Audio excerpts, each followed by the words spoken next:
Hello! Welcome to the... What am I doing?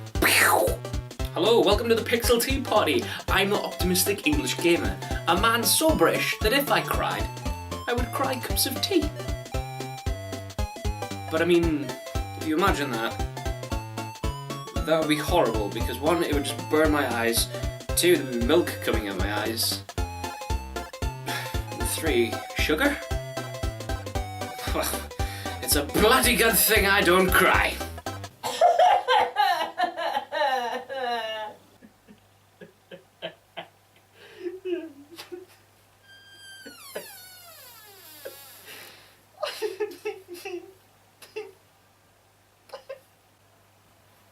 Hey man. What?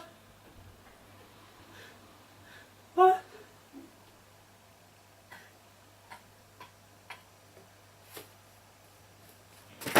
So this is one of the first reviews we're going to do. We're going to do one of my favourite games. It is Bloodborne. Ooh. Now there's going to be little spoilers, mini spoilers, so... Spoilers, Jesus Christ, that is hot. So there's going to be a little bit of spoilers, not too much though, and it's going to be a good review. I'm excited, I'm pumped, and let's get to it. Don't actually have anything funny to say, so I'm just going to drink my tea.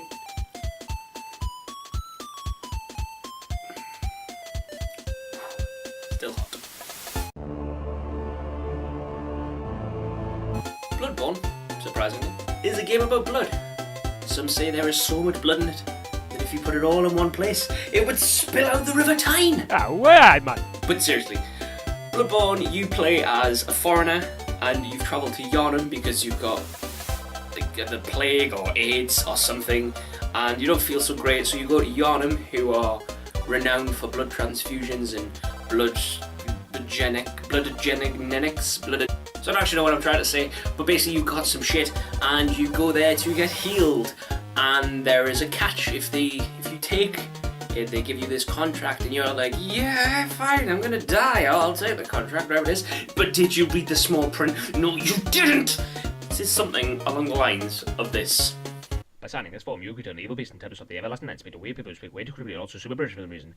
You'll also suffer immense pain and death, including crushing, shivering, shot, burn, poisoning, falling, sliced, diced, eaten, blown up, and your brain sucked out your head. Thanks. Did you get all that? That's a lot of stuff. And you just skip past that. You just thought, yeah, whatever. Then you end of the night and hunt beasties and go to Hunter's Dream, which is like a weird sort of checkpoint area where there's a woman in it. Well, it's not even a woman, it's just a doll who speaks to you. And that's where you spend the souls of your dead enemies to level up your character. Standard stuff. The plot does get a bit weird. I don't want to go too much into it. For the main reason of I don't actually know what the hell is going on. By the end it kind of does, but I had to kind of read up on some absolutely bizarre things. There's 3 endings you can get, and there's only one. Obviously, there's the 2 you can choose from, and the true ending. And the true ending is just baffling, but you can make sense of it. I don't want to spoil it. Go enjoy it for yourselves, ladies and gentlemen, because you'll enjoy it. Maybe. I mean, you might want to watch this next part because this is where it'll be the decider.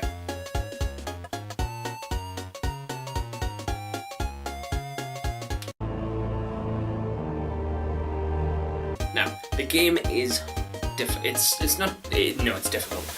It's challenging though, and I like this. This is where the game kind of makes it for me because so many games these days just aren't challenging. You can kind of just breeze through it and it's like, remember little Timmy, press X to jump and square to attack. Now that enemy is like, shut up mate, I know how to attack, I know how to jump.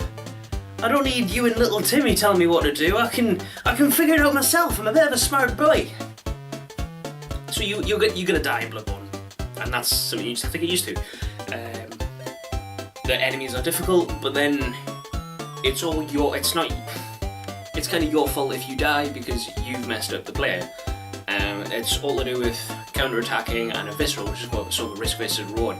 If you get the timing down, then bang, you can get big damage off, level up your character.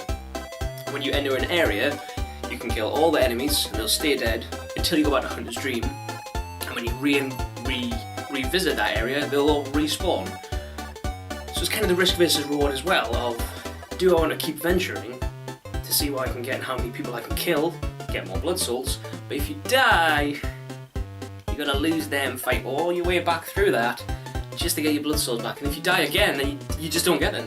You just, as I found out quite a few times. It sucks, man. And the game like losing your soul. Now the online mode is pretty handy. You can leave notes for players and they can leave them for you. Now you only get a selection of words, so it'll be like, beware of ambush, beware of fire weaknesses, etc. So you get what I'm saying. And if people aren't trolling you, it's amazing. It's really handy. Before you walk in the room, it'll say like, for a boss, beware of arcane. So you're like, okay, cool, I equip arcane stuff. All that jazz. But if it's trolling, there'll be something like, there'll be a ledge and you think, what's down there? And someone's left a note of, treasure awaits. And you think, ha! I can obviously trust this guy. He isn't going to lead me astray. Ah! And people can also invade your game. Now this is only if you want to. You can go and invade people's games. You ring a bell, and depending on the type, or if a woman's ring, because there's an NPC that rings the bell, if she rings it, they can invade your game, and you've got to like try and fight them off. I've never actually killed anyone who invades my game. They either kill me, or we just go, well, fuck it. Jolly good show, old chap. See you at the next one. Ah, spiffing. All that usual British stuff that you just don't get in America. You're all like, yo man, I'm going to Chad's. I don't know what happens in America. Whatever, you do your thing, we do our thing, you know? So they can invade your game, that is one of the things. But you can also have cooperative. So my brother got stuck on one of the bosses, Vicar Amelia. I was like, I'll help you bro, how can I help you kill her? So he rings his little bell, and I'm like, ooh, that sounds wrong. Let's cut that out right now. He rings his resonant bell, I accept it, then we both go in and we kill her. We're like, yeah. And the bosses are really good. I like, this is where the game kind of shines for me. The bosses are incredibly difficult, but at the same time, there is such a sense of achievement when you complete and kill the bosses. I must admit, I got stuck on the Shadows of Yarman. If someone else got stuck in it, comment below, because I had such an epic with it. I took like a 2-month break because I was like, I just can't do this, man. Pressure's getting to me, dude. It's basically 3 bosses in one place, and then you kill one, and then the other 2 evolve, and then you kill him, and then the other one just starts shooting like giant snakes at you, just like, nope. And I just didn't, it kind of drove me a little bit insane, like, wee. But then, when I went back to it, and I was just putting it with me, like, this game's awesome, it's so much fun, the controls are tight, I love the scenery, we'll get onto that. I love the scenery, the music, etc, but it's really hard, so if I die here, mate, just accept. He's like, yeah, no worries, we're doing, yeah, that's fine. First time, I came back and killed them the first time.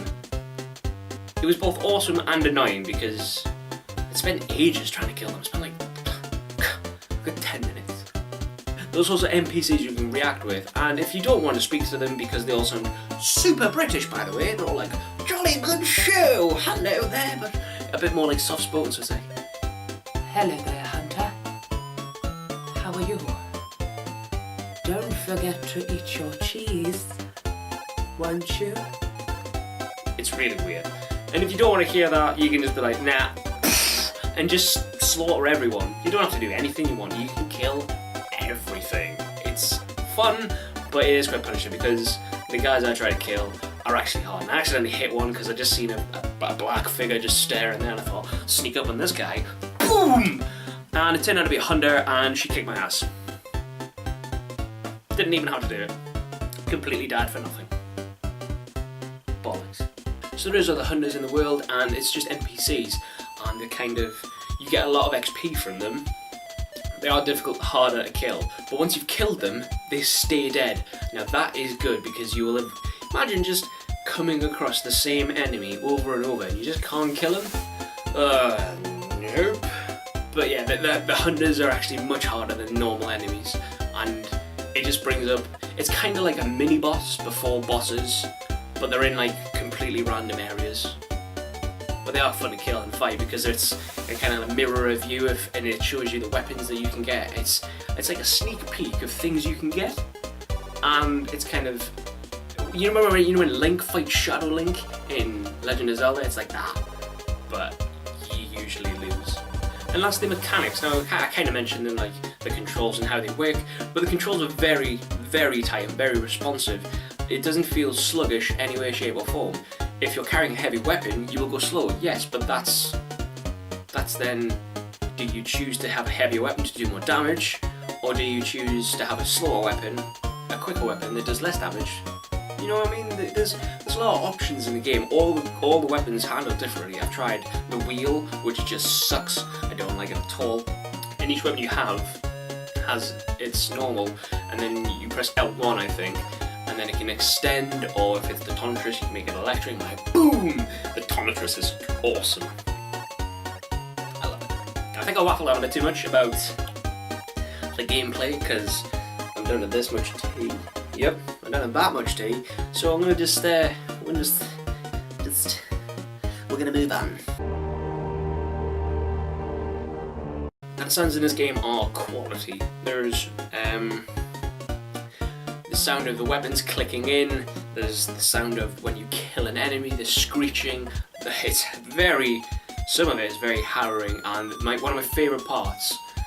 So there's no music. There's music in the checkpoint area, and it's very kind of just I can't do it. It's like women singing and all that shit. But when you go in the world, into the nightmare or whatever it's called, the nightmare, is it? Yeah, the never-ending nightmare. Yeah. Thanks, self. There's a mirror there. I had to check with myself. Well done, you. You get a pat on the back later. So there's no actual music in the game. You're kind of just left to yourself, and it's cool because it then brings on this degree of isolation, because all you hear is your footsteps echoing along wherever you're going, and whenever you're killing enemies or burning up fire. It's very cool. I like that, and it makes it even better when you get to the boss battles. So my example is the first one you meet, and what it is, you're walking along this bridge, and it's very quiet, and you just kill a few enemies. It's like a crow and a weird like troll guy, and you kill them, and you think, sweet, I'll just keep going, venturing down here to see what I can find. So you're walking down, and then roar, a huge scream, and you just see this massive beast just jump, boom, and it lands on the bridge with you, and then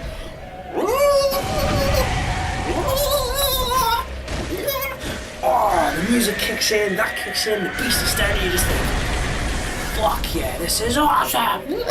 And you jump in for the fight, and it's so much fun. And that was like the thing that kind of got me hooked when I first played it.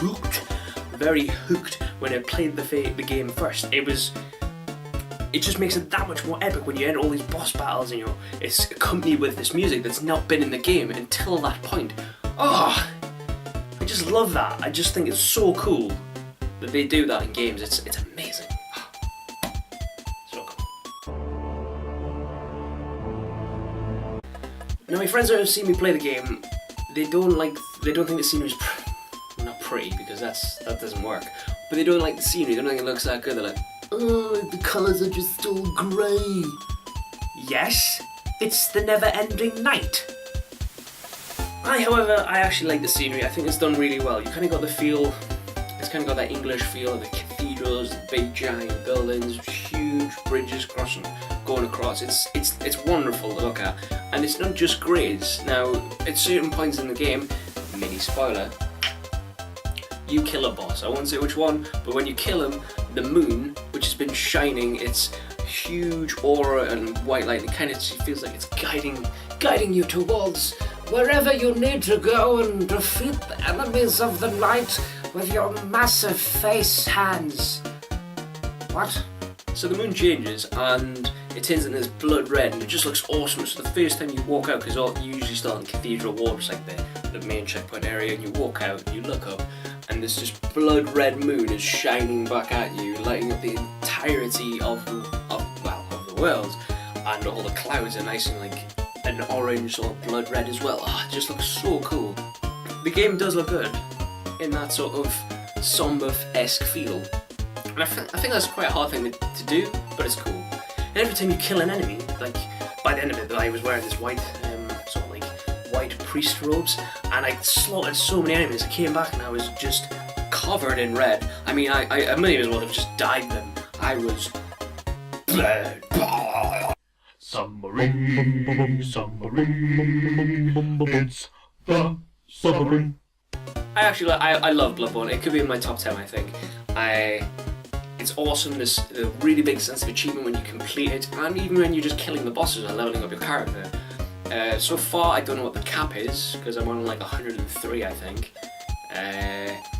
The weapons just look awesome. At the moment, I'm just walking around with a giant scythe. I look like the Grim Reaper, and who does not want to walk around the world scything people around? Right? Exactly. Everyone should have said yes to that question. If you didn't, icky. The sights are good, the music's awesome, the boss battles are epic. It is going to put people off though, and I can understand that because it is the challenge and the learning curve goes from here. Say if that's the point, the learning curve just goes just straight up. There's no curve. It's crazy. You will be punished if you fuck up, and that's what's going to put people off. And I think that's why a lot of people don't play the game. But at the same time, that is why people play the game. It's kind of a double-edged sword on that bit, but trust me, you put in a little bit of time with Bloodborne, you put in, I don't know, you get past Father Gascoigne and the Cleric Beast, and then you start opening up and venturing out further, and you just take little baby steps. Oh, it gets so much better. I give Bloodborne a 9 out of 10. Thanks for watching this video, I hope you enjoyed it. If you did enjoy it, please leave me a comment and tell me what you thought of Bloodborne. I would really like to know, because apparently it's just me on this channel that likes that game, so I feel a bit left out. If you do like the stuff you see, please subscribe. Somewhere down there. And if you like this and want to see other stuff that we do, please check out the other channels. The other guys on this channel. And go check out their channels, because it's just completely random. It's good, I like it. But I should like it. If I didn't, why would I do it? I've been the OEGamer, thanks for watching, see you next time. Finished my cup of tea, so on some Marie. Who is upstairs? Someone's just slammed the door. I hope it's the wind because no one's actually in but me.